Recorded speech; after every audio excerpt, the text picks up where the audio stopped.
Okay, language teachers, let's talk about something that might just be the secret weapon you've been looking for. We're going to unlock a tool that can totally change how you answer those tricky student questions and even how you design your lessons, bringing real, authentic language straight into your classroom.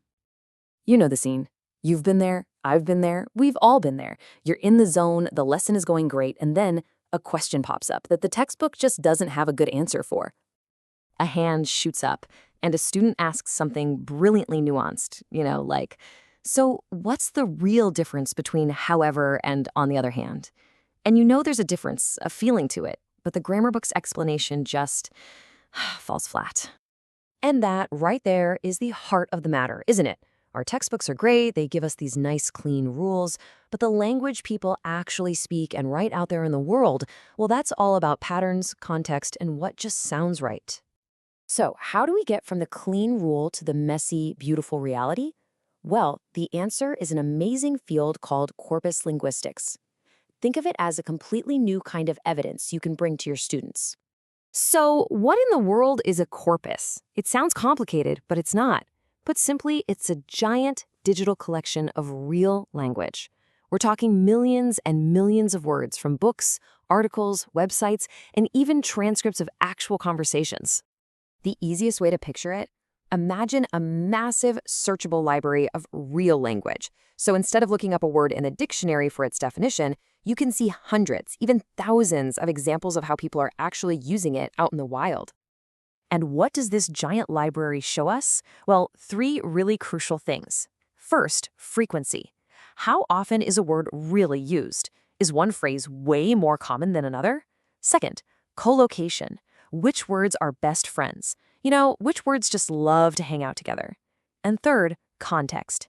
In what kinds of situations do these words and phrases usually appear? And this all boils down to one huge benefit. As Eric Friginal puts it, the best thing about this approach is its authenticity. We're looking at real tendencies from real language. We're moving past just the rules and getting into what's real. Okay, so this is a powerful tool for us, but how do we bring it to our students? Well, this leads to a super cool teaching approach called data-driven learning, and it basically turns your students into little language detectives. Data-driven learning, or DDL for short, is all about letting students discover the patterns for themselves. Instead of you just telling them the rule, they get to be investigators, looking at the real language data and figuring things out. And that is the big fundamental shift. You're not the sole keeper of knowledge anymore. You become the guide. Instead of just giving them the rule, you give them the evidence. Evidence sounds pretty cool, right? But you're probably wondering, what does that actually look like on a worksheet? What are my students seeing? It looks like this. This is called a concordance display. The key word, in this case, however, is right there in the middle, and you see the words that come just before and just after it. By looking at a bunch of these lines, students can start to spot the patterns themselves. They'll say, hey, however often has a comma after it, or it seems to connect two opposite ideas. They're finding the clues. Now, I know what you're thinking. This sounds amazing, but I'm a busy teacher. Is this practical? The answer is yes, absolutely. Let's just quickly walk through how you could make your very first activity. It's really just 4 simple steps. 1, start with a real student question, just like our however example. 2, hop on a free online corpus tool and search for the word. 3, scan the results and look for the most common patterns. And 4, create a simple worksheet that guides your students to find those same patterns. That's it.